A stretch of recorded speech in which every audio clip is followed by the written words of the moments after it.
Bien, buenas noches, amados hermanos. Señor les bendiga. Antes en la parte de alabanza, hemos cantado esa bella canción que dice: Señor mi Dios, al contemplar los cielos, el firmamento y las estrellas mil, al oír tu voz en los potentes truenos y ver brillar el sol en su cenit. ¿Quién sabe lo que es el cenit? Juan, sí, el cielo. Bueno, yo tengo una anécdota, creo que no la he contado nunca. En un campamento de adolescentes estábamos y se cantaba esta canción. Era hace unos cuantos años. Y yo decía, cantaré con el espíritu, pero cantaré también con el entendimiento. Así que, ¿saben lo que es el cenit? Y uno de los chicos me dice: sí, yo tengo un televisor que es cenit. Él cantaba y creía ver brillar el sol en el televisor, porque el televisor era cenit. Bien, amados hermanos, vamos a hacer unas consideraciones. Hoy nos toca ver Juan 6, 22 al 40, y he titulado esta meditación La hogaza, no las migajas. Pensando, y no me pertenece la autoría de este devocional, yo recuerdo hace muchos años, yo era líder de jóvenes, Javier tomaba la palabra. Hoy no ha venido su esposa, pero seguramente le alcanzarán esta anécdota, le contarán. Él tomó una vez la palabra y se basó en una canción de Alberto Cortés, que seguramente ustedes conocen. Conocen a Alberto Cortés. Murió en el 2019, es autor de canciones muy lindas. Él es argentino, pero se nacionalizó español, murió en España, ahí en el 2019. Es autor de unas cuantas canciones, Castillo en el aire, tiene un poema sobre el vino muy, muy lindo. Pero la canción que hago referencia es una canción que se llama Miguitas de ternura. ¿Quién se acuerda? ¿Los más viejos? Somos como dos. Muy bien. Sí, los mayores, porque es una canción de los años 80, supongo. La canción decía Miguitas de ternura. Bueno, ahí tienen un resumen ustedes, que la canción Miguitas de ternura de Alberto Cortés es un llamado a la compasión y a la humanidad que trasciende fronteras y generaciones. Hay varias imágenes de Alberto Cortés y luego viene la letra. Mire la letra, él habla de un niño, de una jovencita y de un hombre viejo, ¿no? Dice que los tres, por las calles del mundo vaga un niño perdido, lleva todas las razas sobre la piel, o sea, que no es un niño, sino que representa a todos los niños, ¿no? Niños en la calle, qué bárbaro, ¿no? Dice: si se cruza algún día en tu camino, pregúntale qué busca y te dirá: miguitas de ternura yo necesito. Ese es el estribillo, ¿no? Si te sobra un poquito, dámelo a mí. En las noches del mundo camina una muchacha con todos los pecados sobre la piel. Si te para y te pide encenderle un cigarro, pregúntale qué busca y te dirá: miguitas de ternura yo necesito, si te sobra un poquito, dámelo a mí. En las plazas del mundo toma sol un abuelo, lleva toda la vida sobre la piel. Si le ves dando migas a la paloma, pregúntale qué busca y te dirá: miguitas de ternura yo necesito. ¿Por qué pensaba en esto? Y recordaba aquella predicación que tuvo Javier Vázquez cuando tomaba la palabra, Javier Vázquez. Después tienen una imagen de Alberto Cortés viejo. ¿Y por qué digo? Porque habla de esa realidad de la sociedad, ¿no? Un niño en la calle, una chica llena de problemas, y un anciano que también recorrió toda la vida, pero todos le decían, o así dice la canción: miguitas de ternura yo necesito, si te sobra un poquito, dámelo a mí.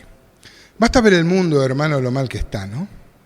Me parece que Alberto Cortés, con su alma de poeta, pudo reflejar muy bien lo que es la realidad social, la angustia, la falta de ternura, y se conformaría cualquiera con miguitas de ternura. Es un acerto que estamos estudiando Juan capítulo 6, que pone como centro a Jesús como el pan de vida. Ya hemos hablado bastante cuando vimos los Yo Soy, los domingos, cuando vimos Yo Soy el pan, ¿se acuerdan? Pero viendo acá Juan 6, es un capítulo lleno de significaciones. No sé si hemos agotado, nunca pasa en estos devocionales de los miércoles, toda la significación que tiene, o la profundidad que tiene el texto bíblico, ¿no? Juan 6 tiene muchas cosas. Creo que no se ha mencionado acá que el milagro de las de donde había ¿se acuerdan que había 5.000 hombres? O sea, unas 15.000 o 20.000 personas, por lo menos. No es el mismo, los enemigos de la Biblia dicen que el milagro repetido con variaciones está en Marcos 8, que se habla de la alimentación de 4.000. Es una torpeza de los que discuten a la Biblia, porque son dos milagros totalmente diferentes. Y a mí me revela mucho cuando las nuevas versiones tratan de poner un lenguaje más asequible a la gente, que esto es una cosa muy buena. Cuando Dios eligió el lenguaje que quería revelar el Nuevo Testamento, eligió el lenguaje del mercado, ¿no? No eligió la lengua de los más académicos, aunque Platón escribía en koiné también, pero los más académicos en el griego clásico, ¿no? Sin embargo, Dios eligió el idioma del mercado. Pero digo que a pesar de que haya nuevas traducciones y qué sé yo, me oponen. Ustedes saben que, ¿se acuerdan? En el milagro había 5.000 varones. ¿Se acuerdan que se hizo el milagro de la multiplicación de los panes y los peces? Y se sobraron, ¿quién se acuerda? 12 cestas. Es muy importante, hermano.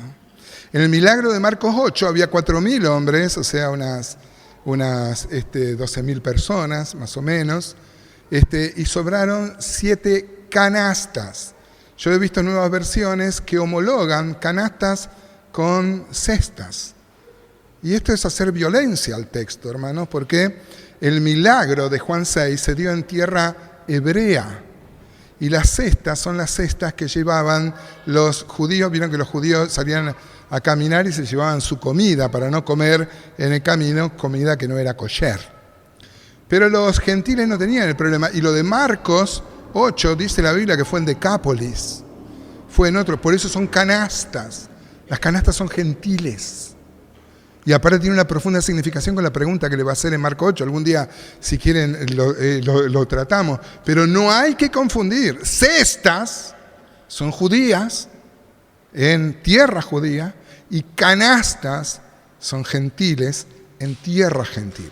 Si uno confunde eso, está haciendo violencia al texto, porque Dios no solo inspiró la palabra de Dios, sino las palabras de Dios, ¿no? Bueno, después vimos, ¿se acuerdan que después de la multiplicación de los panes, cruzan a Capernaum, o sea, al lado occidental del mar de Tiberíades, el mar de Galilea, el mar de Genesaret, son los 3 nombres que tiene el mismo mar. Se le dice mar, aunque una laguna grande, ¿no? El otro miércoles nos explicaron con mucha elocuencia lo que fue la tormenta y cómo el Señor los sorprendió en medio de la tormenta, ¿no? Bueno, también muchas cosas podríamos sacar de Juan 6, hermano. Hay una cosa que no sé si se ha mencionado, pero cuando se multiplican los panes y los peces, el milagro lo hace Jesús. Nadie podía hacer eso, pero Jesús se lo da a sus discípulos y los discípulos a la gente. Eso es un principio bíblico también, ¿no? Dios da su palabra, va a sus discípulos a la gente. Bueno, Juan 6, 22 al 40 describe las consecuencias iniciales de la alimentación que Jesús dio a miles de personas el día anterior. El deseo real de la multitud es otro espectáculo sobrenatural y más comida gratis.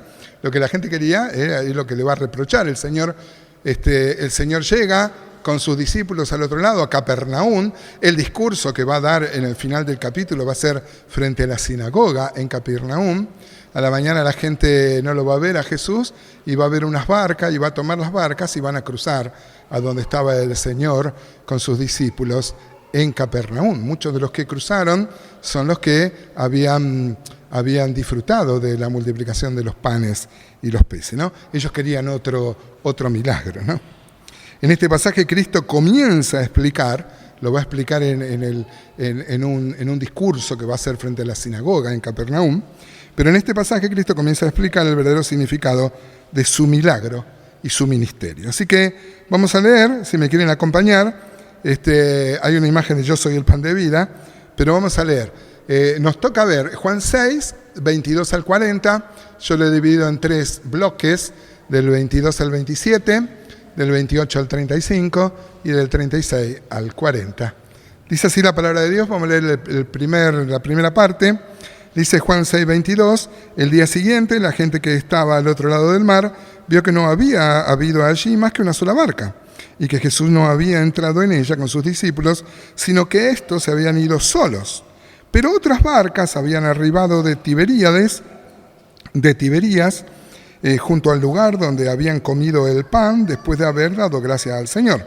Cuando vio pues la gente que Jesús no estaba allí, ni sus discípulos, entraron en las barcas y fueron a Capernaum buscando a Jesús. Y hallándole, mira qué interesante, al otro lado del mar le dijeron: Rabí, ¿cuándo llegaste acá? Y el Señor, en vez de contestarle lo que había pasado en la noche anterior, el mar, les va a reprender, ¿no?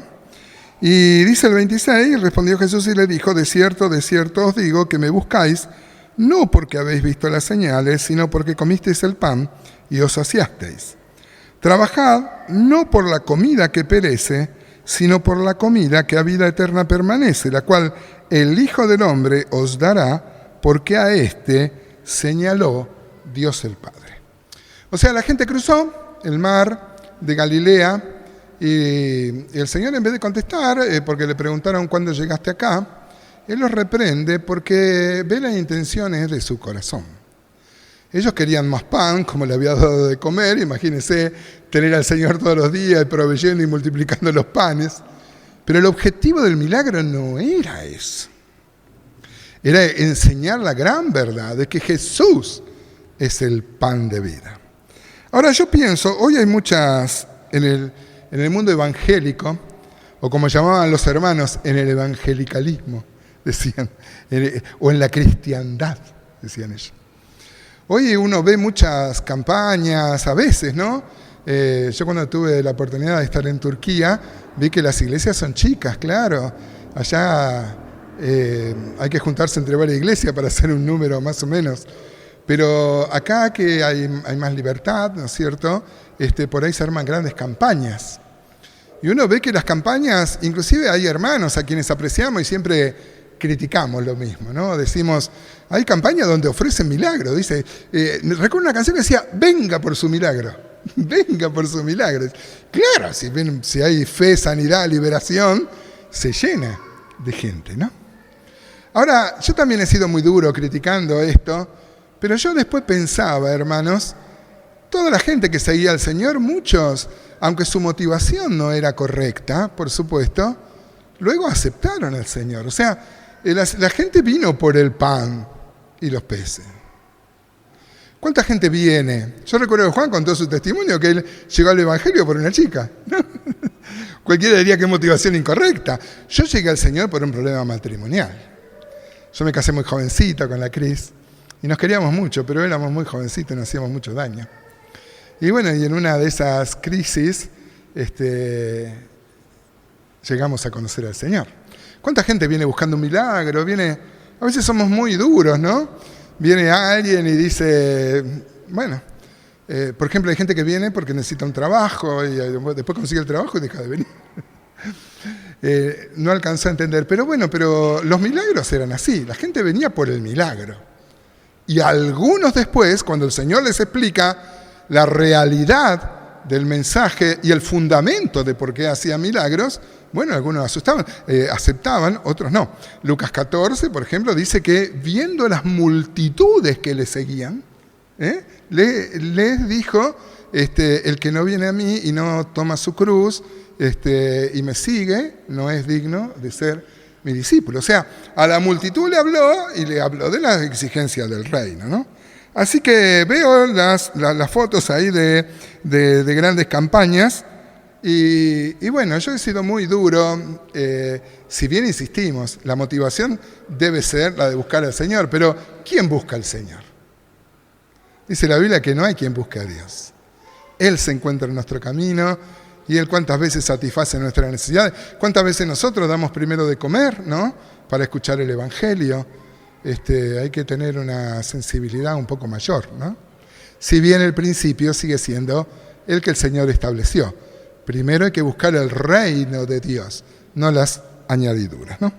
Bueno, en la segunda parte del 28 al 35 dice así la palabra de Dios. Entonces le dijeron, ¿qué debemos hacer para poner en práctica las obras de Dios? Respondió Jesús y les dijo: esta es la obra de Dios, que creáis en el que Él ha enviado. Le dijeron entonces: ¿qué señal? Pues haces tú para que veamos y te creamos. ¿Qué obra haces?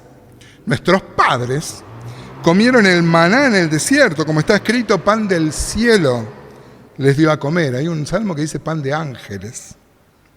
Y Jesús le dijo: de cierto os digo, no os dio Moisés el pan del cielo, mas mi Padre os da el verdadero pan del cielo, porque el pan de Dios es aquel que descendió del cielo y da vida al mundo. Y le dijeron: danos siempre de este pan. No sé cuántos se entendían, ¿no? Jesús le dijo: yo soy el pan de vida, el que a mí viene nunca tendrá hambre, y el que en mí cree no tendrá sed jamás. A mí me parece que estos judíos le querían bajar el precio al milagro del Señor, ¿no? Como decirle: sí, vos nos diste de comer un día, pero nuestros padres 40 años comieron. ¿Se acuerda del maná, no? ¿Se acuerda del maná? Éxodo 16, ahí tienen unas imágenes. Bueno, solo Dios sabe qué era el maná. Uno encuentra que los comentaristas difieren mucho. Es más, se llama maná porque la gente dijo: ¿qué es esto, no? Sabemos que tenía gusto como a miel. Eran como unas semillas, parece, o como algodón era. Se podía moler, se podía hacer harina y cocinar, ¿no? Y solo había que recogerlo, ¿se acuerda? Esto era una cosa buenísima. Durante 40 años solo tenían que abrir la boca y caía todos los días, menos el sábado, que debían recoger el día anterior el doble. Y cada uno debía recoger según lo que iba a comer, no de más, pues si no se pudría, ¿no? Hay una enseñanza muy grande. Usted puede leer Éxodo 16, Deuteronomio 8, que habla de este milagro que Dios mantuvo. Dios le dio agua de la roca, le dio carne cuando quisieron, le dio codornices. Dios mismo dijo: le voy a dar carne hasta que le salga por las orejas, ¿no? Pero yo pensaba, este pan tan milagroso, vieron que la Iglesia Católica malinterpretó el tema de lo que es comer. El Señor Jesús dijo que había que comerle a Él. Esto es de una profundidad muy grande. Yo me imagino cómo se habrán ofendido a los judíos, que hablaba de comerle a Él, de un canibalismo. Por supuesto que no hablaba de matarlo a Él y comerlo. Tampoco lo que la Iglesia Católica interpretó. Ustedes tienen ahí una imagen de la hostia, y está tachado, por supuesto, porque no es esa la idea, ¿no? Tampoco tiene que ver con la cena del Señor, Juan 6.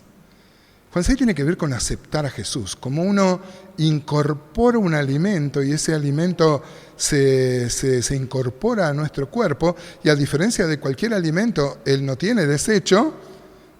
Así debemos incorporar a Cristo, porque creer en Cristo no es solo creer, hermanos, con una fe intelectual. Él mismo es dispensado dentro de nosotros. Su Espíritu, que Juan 14 dice que en el Espíritu viene el Padre y el Hijo, se amalgama con nuestro espíritu.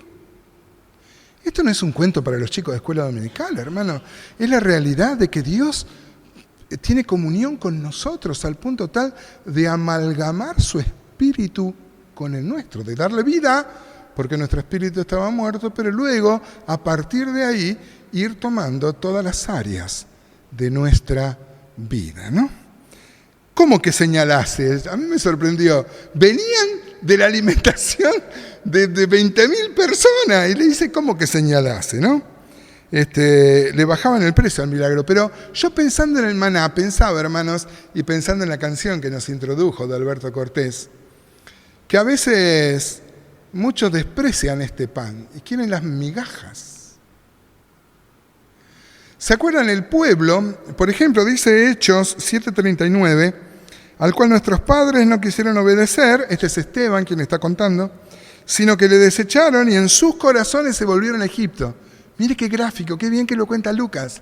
O sea, iban hacia Canaán, pero en sus corazones se volvieron a Egipto, despreciando la provisión inclusive que Dios. Mire, Números 21:5 dice: y habló el pueblo contra Dios y contra Moisés: ¿por qué nos hiciste subir de Egipto para que muramos en este desierto?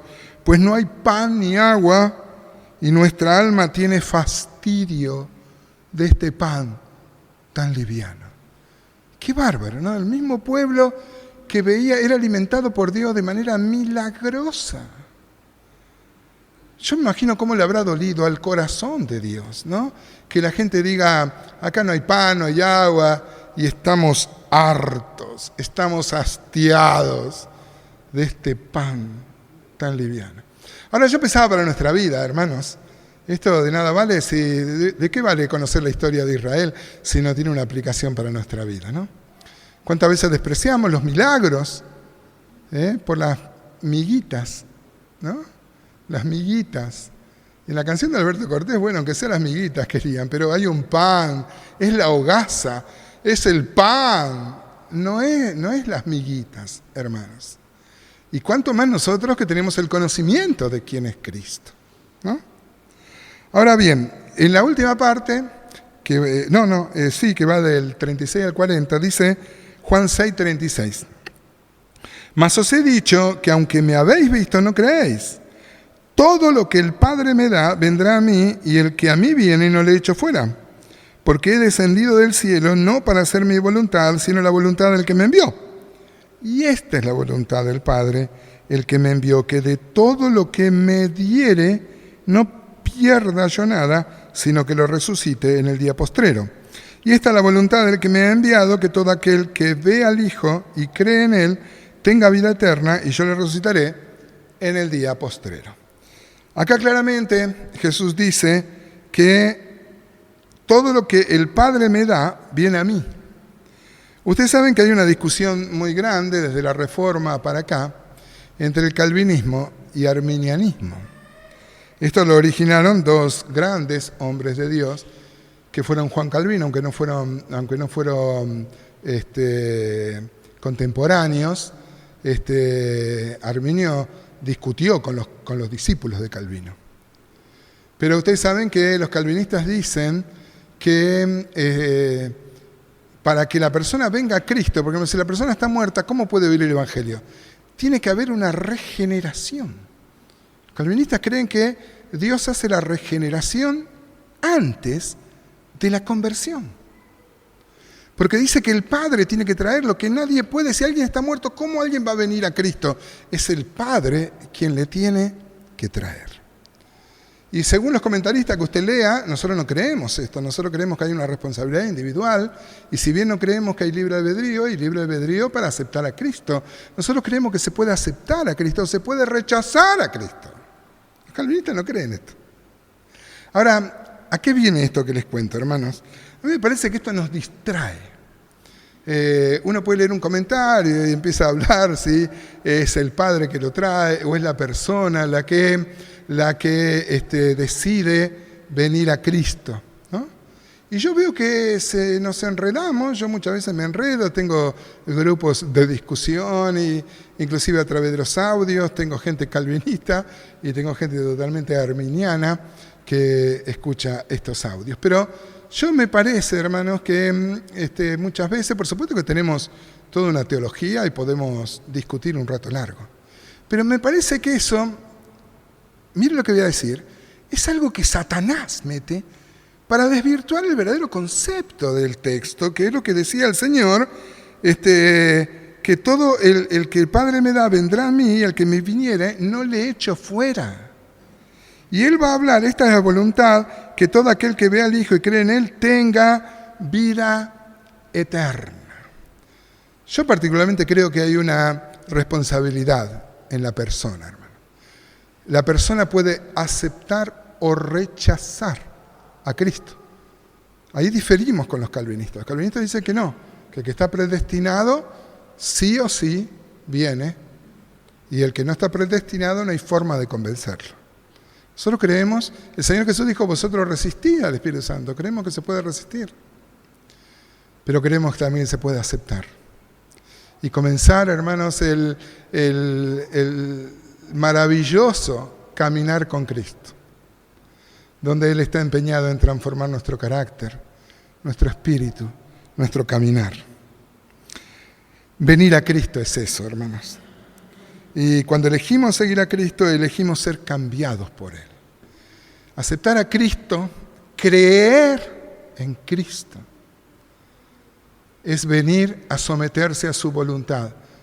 Es ponerse en el torno del alfarero para que Dios empiece a trabajar. De nada vale, hermano, que la persona venga a Cristo y que siga viviendo según su antojo.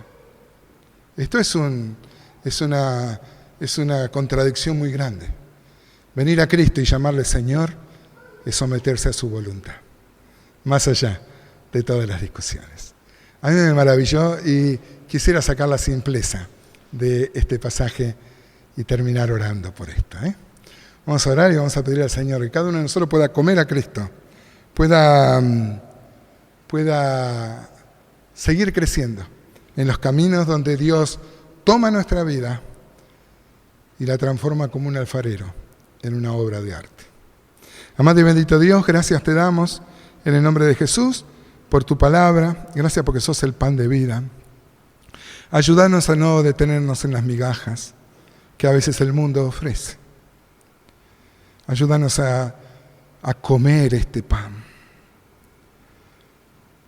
Como la samaritana, Señor, que quería agua y el Señor le dice, si supieras quién te pide agua, le pediría y Él te daría agua. Dame siempre de este agua. Danos siempre de este agua y de este pan, Señor. Llénanos con tu pan. Ayúdanos a despreciar las migajas. El mundo, aunque sea, quiere migajas. Y hay un pan disponible para saciar el hambre de la humanidad. Ayúdanos a predicar esto también. A ser generosos con las personas. Como decía aquel predicador, que el evangelismo es que un mendigo le diga a otro mendigo dónde hallar pan. Hemos hallado el pan de vida y ayúdanos a predicarlo, a llevarlo a otros. En el nombre de Jesús. Amén.